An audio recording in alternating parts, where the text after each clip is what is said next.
Mayo llegó con un calor inusual. Las cortinas de terciopelo temblaban perezosamente en las ventanas del castillo de Segovia. Incluso los leones de piedra, junto a la entrada del palacio, parecían derretirse bajo el sol, pero el verdadero fuego estaba adentro. «Ella cree que no nos damos cuenta», susurraban las damas de la corte, ocultando sus sonrisas tras abanicos de encaje. El susurro de la seda, el aroma de jazmín, los chismes suaves. Ese era el pasatiempo favorito de una nobleza aburrida. Y en el centro de todo, la reina. Juana de Portugal pasaba con una gracia casi irreal. No caminaba, flotaba sobre el mármol. La luz de los vitrales caía sobre su cabello como si fuera una corona de oro. Ni un gesto, ni una mirada revelaban inquietud. Y sin embargo, sobraban los motivos. Aquel día de mayo del año 1460, la reina apareció con un vestido de falda inmensamente ancha, tan ancha que las damas soltaron exclamaciones sorprendidas. Una nueva moda, lujosa, audaz, sin precedentes. Una semana después, todas querían una igual. Seda, brocados, aros y crinolinas. Fue una sensación, y la reina solo sonreía. Nadie imaginaba que detrás de aquella moda no había ni capricho, ni estilo, ni deseo de provocar. No, lo que se ocultaba era más grave, mucho más. Bajo aquella nube de tela, la reina escondía un secreto que podía costarle la vida, o al menos el trono. Estaba embarazada. Y aquel embarazo podía hacer estallar la corte como un barril de pólvora, porque el padre del niño, probablemente, no era el rey, y seguro no era su esposo legítimo. Los rumores ya corrían por los pasillos, como ratones dentro de las paredes, pero la reina se mantenía firme, orgullosa, serena, con la cabeza en alto y la espalda recta, y nadie se atrevía a preguntarle. Todavía, la maldición de Enrique, el esposo que no podía ser amado. Alrededor del rey de Castilla, los rumores no paraban. Algunos decían que era débil, otros que no sabía decidir, y algunos susurraban en los pasillos del poder. Está maldito, pero el pueblo lo conocía por otro nombre, Enrique el Impotente, no por política, ni por guerras, ni por leyes, sino por algo más grave, más íntimo. No podía tener hijos. Su primera esposa fue Blanca de Navarra, una niña con manos delicadas, ojos llenos de esperanza y una educación muy estricta. Cuando la llevaron a Castilla creyó que la esperaba un destino real. La casaron vestida de blanco. Sonaron las campanas. El pueblo la celebró como reina. Y después, silencio. Un silencio muerto. El silencio de una alcoba vacía. 13 años vivió Blanca en la corte. Dormía sola. Lloraba en su almohada. Se preguntaba qué estaba mal. ¿Por qué no la tocaba? ¿Por qué no la miraba? Al principio no se atrevía a hablar. En esa época siempre se culpaba a la mujer. No supo inspirarlo, no supo seducir, pero con el tiempo el miedo se volvió cansancio, y Blanca habló. Primero, una carta a su familia, luego oraciones, después un juicio. A Roma llegó una petición extraña. El matrimonio nunca fue consumado. El Papa Nicolás V investigó. Médicos, teólogos, abogados, y al final anuló la unión. Blanca quedó virgen, no en leyenda, en la vida real, y Castilla sin reina y sin heredero. Para salvar el honor del rey inventaron una historia, le lanzaron un hechizo, un maleficio. ¿Quién? ¿Cuándo? ¿Por qué? Nadie quiso saber. Lo importante era que Enrique no tenía culpa, una víctima. Pero la corona no podía esperar. Y pronto una nueva carroza partió hacia Castilla. Entre encajes, plumas y almohadones viajaba ella, Juana, hija del rey de Portugal, 16 años, cabello rojo, piel de porcelana, ojos de fuego y acero, criada en Lisboa, donde sabían de belleza, danza y seducción. Juana sabía que era hermosa y sabía que no iba solo como esposa, iba a salvar una dinastía. Juana se dirigía a un esposo incomprendido, al que nadie se atrevía a nombrar, un hombre cuya primera esposa se fue intacta, y aún no sabía que a ella le esperaba el mismo frío, el mismo trono, la misma cama sin calor, la reina que todos deseaban, menos uno. Es más difícil verla vestida que desnuda, soltó con malicia un viejo grande, ocultando su sonrisa en el encaje del puño. Toda Castilla hablaba de ella. Juana de Portugal, reina por título, actriz por alma, había alborotado la corte como ninguna mujer desde la muerte de María de Padilla. Sus vestidos se comentaban incluso en los monasterios, telas finísimas bordadas con perlas, cayendo de los hombros, dejando ver las clavículas, con escotes tan profundos que hasta los obispos debatían sobre ellos. Se ríe como una campana de plata, suspiraban los oficiales enamorados. Baila como si hubiera nacido en una nube, decían los poetas. Encanta incluso a los que creían ser inmunes, confesó el conde de Alba, secándose el sudor después de otro baile. Juana brillaba, pero ese brillo no calentaba a nadie, ni siquiera a ella misma. Entraba en el salón como una tormenta, una cascada de cabellos rojos, aroma a aceite de rosas, el susurro de la seda. Sus movimientos eran perfectos, su sonrisa, atrevida y hechizante. Cada gesto decía: «Soy reina, soy joven, soy hermosa».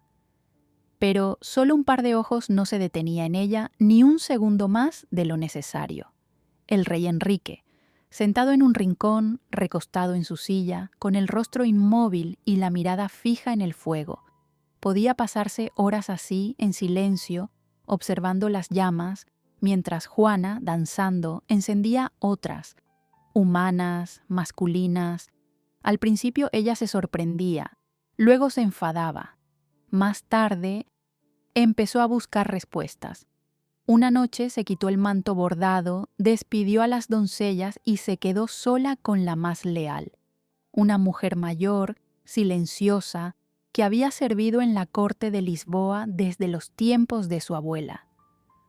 ¿Por qué él? Su voz tembló. ¿Por qué nunca, ni siquiera intenta acercarse? La sirvienta bajó los ojos, se acercó, acomodó un mechón suelto y susurró: «También lloró en estas paredes la reina blanca. A usted la espera el mismo camino, señora». Juana guardó silencio, largo. Se volvió hacia la ventana donde la noche del sur colgaba suave y cálida. Susurró, casi sin voz: «Yo no soy blanca, no voy a llorar». Apretó el dobladillo del vestido con el puño. «Encontraré una salida, cueste lo que cueste. No me quedaré sola, ni como mujer, ni como reina». Y esa noche, por primera vez, sonó en su corazón una palabra que aún no se atrevía a pronunciar en voz alta: venganza, una alianza secreta, cuando el silencio era salvación y la moda un disfraz. Al principio fue solo un juego, miradas cuidadosas, roces que no eran tan accidentales, conversaciones en los pasillos, que duraban un poco más de lo permitido. Juana, joven, ardiente, incomprendida, buscaba calor, aunque fuera un poco. Y un día lo encontró, en los ojos de uno de los caballeros más leales de la corte.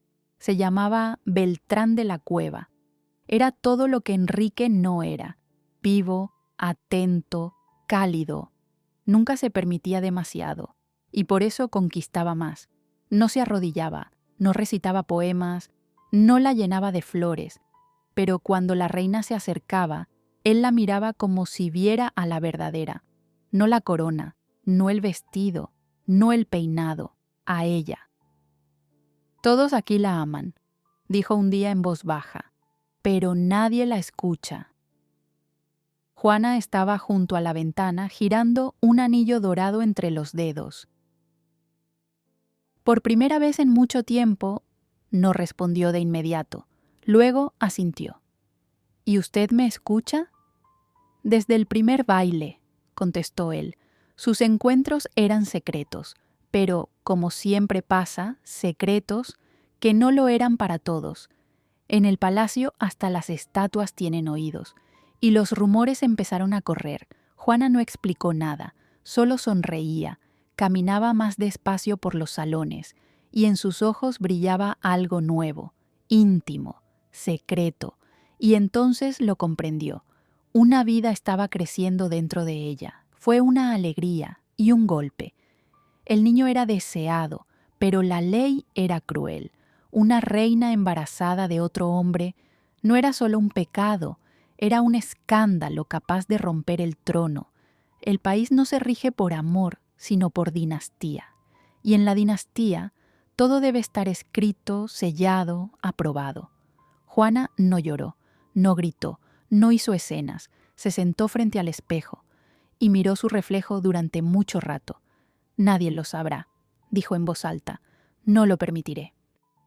Al día siguiente encargó algo que nadie en la corte había visto: faldas amplias, con aros, que daban una silueta de moda, pero en realidad escondían mucho más.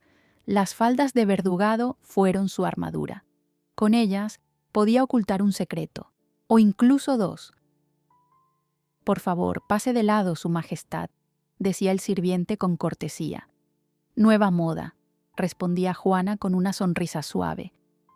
Las damas de la corte suspiraban, aplaudían y corrían a encargar las mismas, y Juana pasaba entre ellas, como un cisne, graciosa, intocable, imperturbable, llevando bajo el corazón lo más precioso, un hijo, suyo, pero no real. Solo una vez se permitió temblar. Si se parece a ti, susurró apoyada en el pecho de Beltrán, juraría protegerlo, aunque toda la corte me rechace. Él nunca sabrá de quién fue realmente, y esa será nuestra victoria, dijo él. Si al menos puede ser feliz.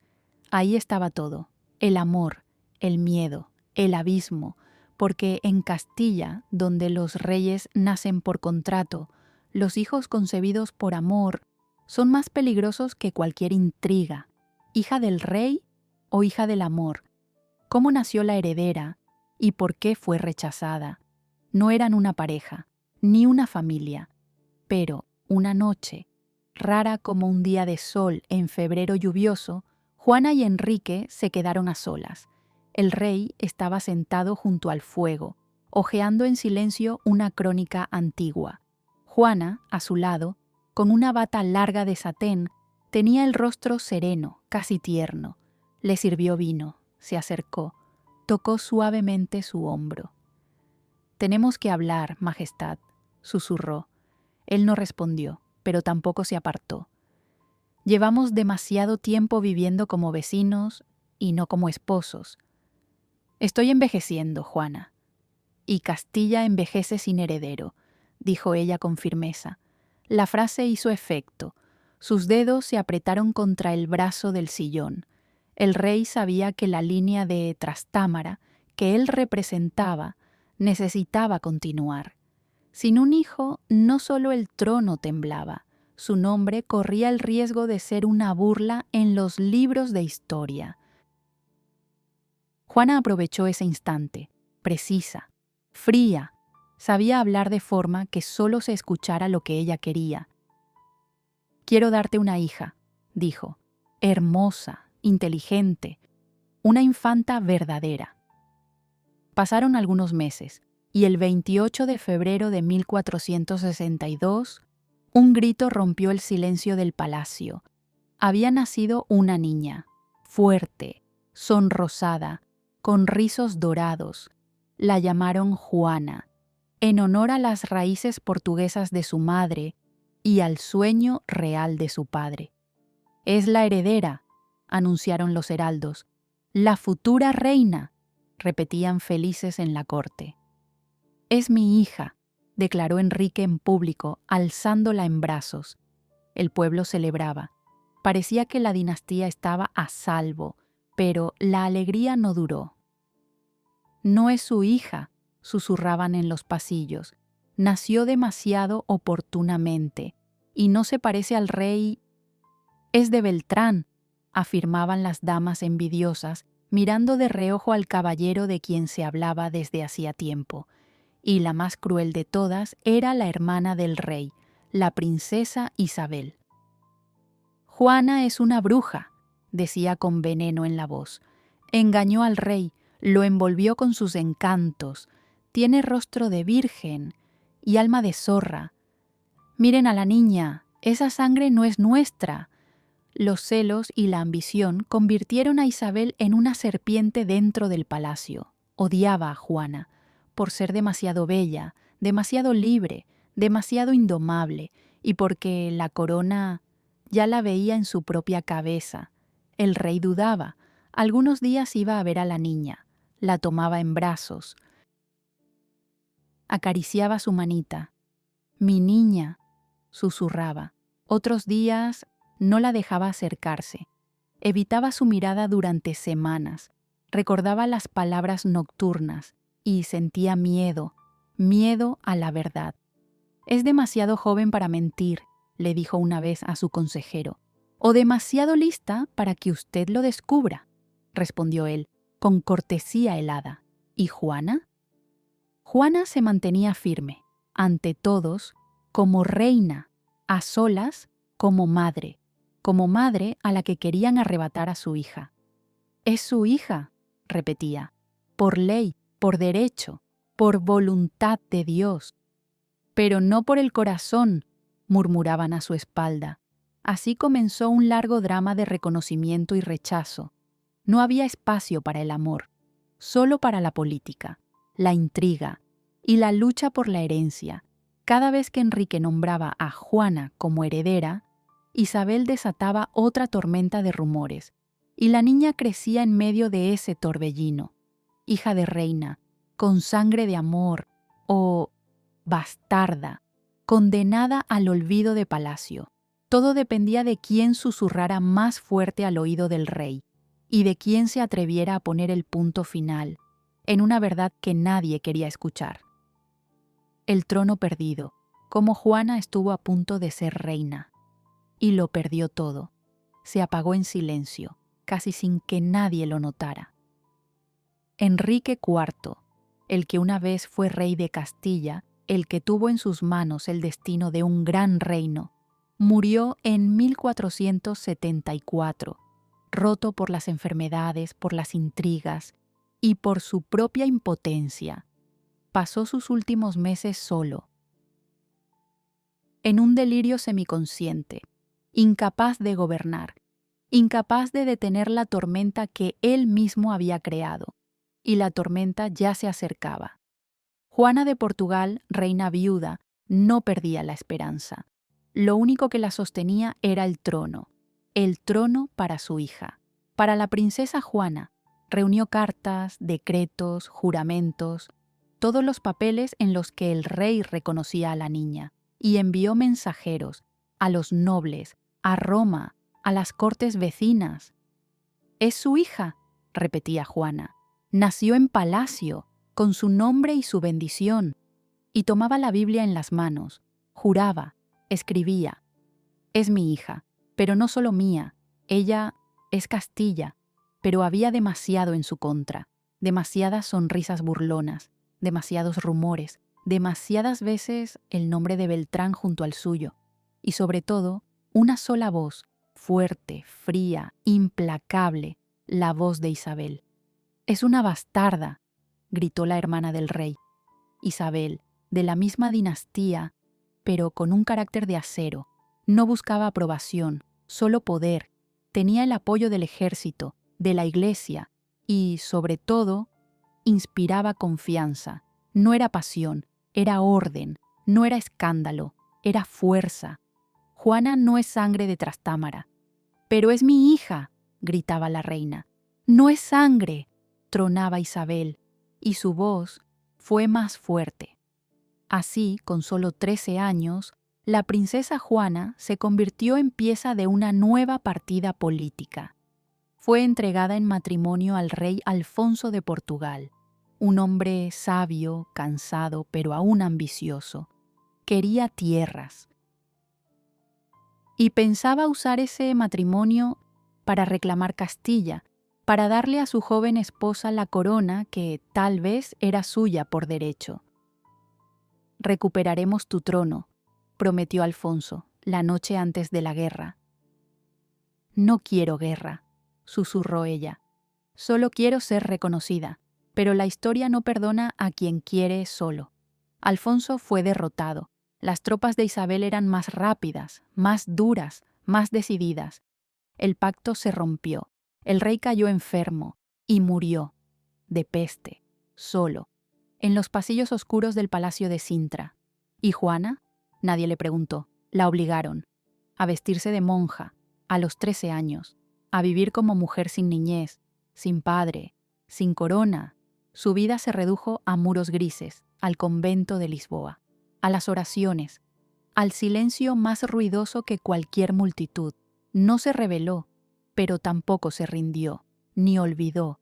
Vivió mucho, más que muchos de los que la encerraron, y murió en 1530.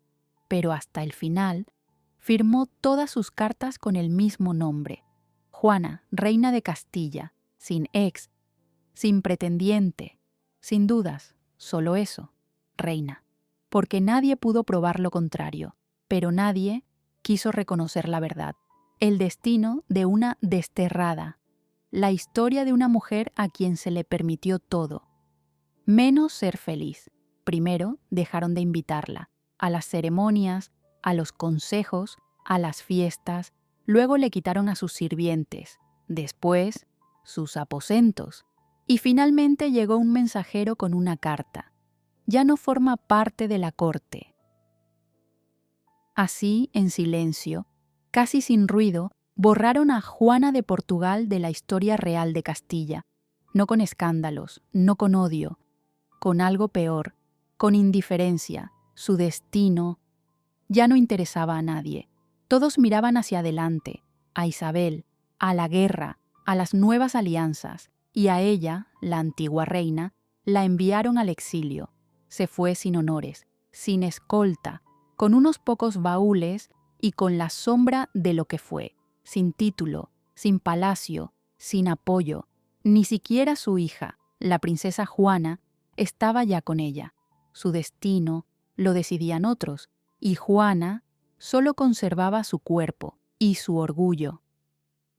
En algún rincón de la gran historia, en una casa olvidada, se permitió algo prohibido: vivir. Allí, donde ya no hacía falta esconder secretos bajo las faldas, dio a luz a 2 hijos, hijos de un sobrino del cardenal Fonseca. Esta vez no hubo bodas, ni promesas, ni mentiras, no hubo aros, ni joyas, ni verdugados, solo ella y vida. «Usted es reina», le susurró un sirviente un día. Ella sonrió, amarga.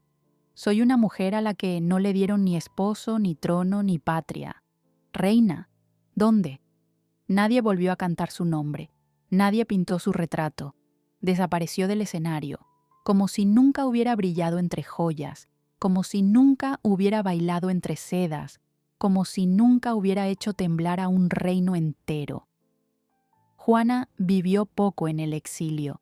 La enfermedad, tal vez por tristeza, tal vez por cansancio, o tal vez por todo a la vez, la venció pronto.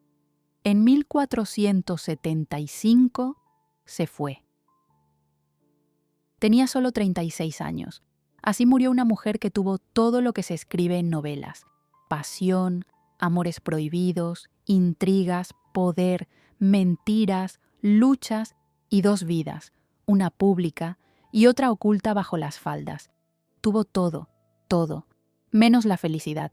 Y quizá ahí está la tragedia más cruel de todas.